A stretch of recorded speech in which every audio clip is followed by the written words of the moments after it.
Say just a little more so I can see if we got a good. Oh, yes, right. Well, you ask if I was a disciple or a follower of Baba's. I was neither a follower nor a disciple when I first came to Baba because I really didn't know anything about him. It was only after meeting him that made me feel I have never met anybody like him before, and I was drawn almost like a magnet to whatever he stood for.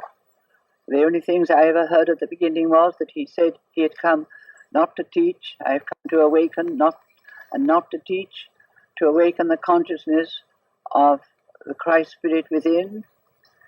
And that appealed to me very much because I remember from a child on, even to the day today, those words from the New Testament, I live yet not I, but the Christ liveth in me, of St. Paul's, I've lived with since I was 14, and I never ever expected to be able to experience that as I did experience it after having been many, many years with Meher Baba in India and elsewhere.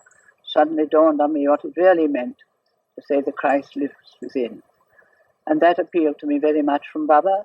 And then when Baba stressed so much that practical life and the spiritual life should be harmoniously and live together, it wasn't spiritual to avoid the practical and disappear away into monasteries or convents where you weren't in touch with the world of illusion and duality, but to find God in the illusion and the duality was what Baba wanted.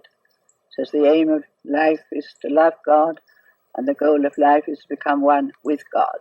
And although my hobbies had been, I was a music teacher before I came to Baba for 15 years, and my interest had been mysticism, the Christian mystics, and I never thought I was ever going to realize that there had been such a thing as mysticism in the world long before the Christian era. And then when I came in touch with Eastern mysticism, I realized how much we had in common. And Baba had always said, the East has to come to the West and the West has to come to the East. They both have something to contribute to life. And therefore gradually I began to feel, well, what is it about Baba that draws me to him? And I could only answer it by a certain feeling that I'd never experienced such love before. It's a sort of divine love. It's like a magnet that drew you to him. And it must have been that because he stayed with my parents for the first night, and the next morning he left to go down to the retreat in the south of England. And as he got into the car, and the car was going, this is in 1931, September the 12th, and he turned to me, and he was then not speaking, but he had his alphabet board, and he said, is there anything you want?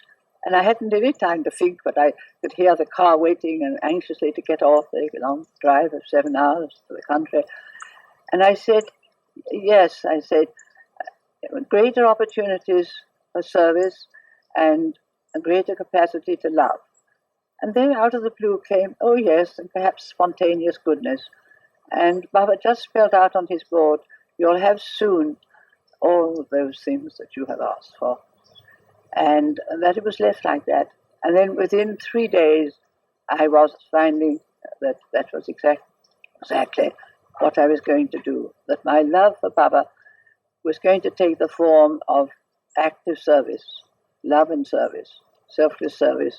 And from that day to the present, that is 52 years, that is what I've been doing.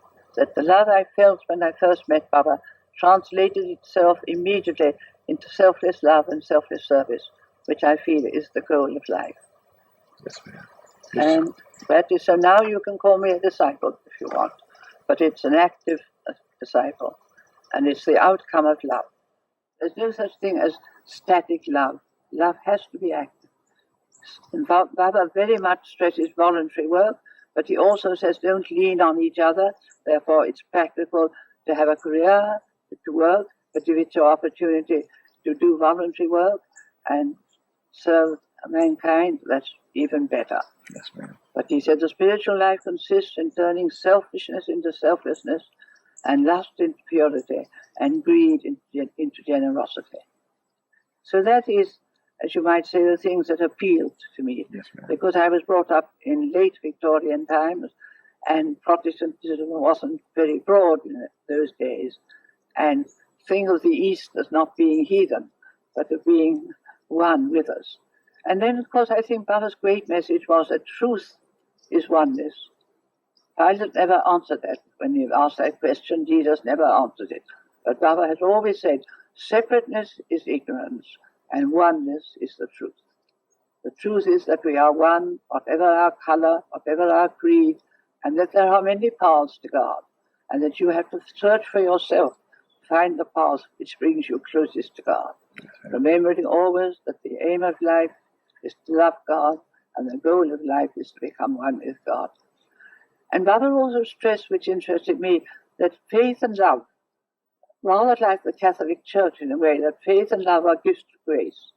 So then we said to Baba, well, if faith and love are gifts of grace, what can we do then to serve you?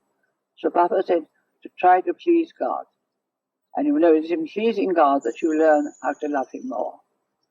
And I think that appealed to me too. And that's the way I think my last years of life, shall I say, that I think that is one. Let every thought, word, and deed be what you feel will be pleasing to God. So that is what drew me to Baba. Well, let's talk about the center then, and how the center relates to your feeling of service. Yes. To what the center means to be at, to try to attain oneness. Yes, absolutely. The center, Baba had said when I was in India, he said, one day I want to have a center in the West, because the East has to come to the West. And I want it to be suitable for Easterners as well as Westerners. And therefore he sent Elizabeth Patterson, who was with me in India at the time, back to this country to find a place. And he laid down the 5 principles, which you know. And she looked, as you know, for 4 years, and she found Myrtle Beach as suitable for what Baba wanted. And Baba came over here to open it in 1952. Now, I had been 18 years in India with Baba, watching him work with the lepers and the poor and living the way of life, because he said, if we had lived the way that Christ had taught, there's no need for another manifestation of God.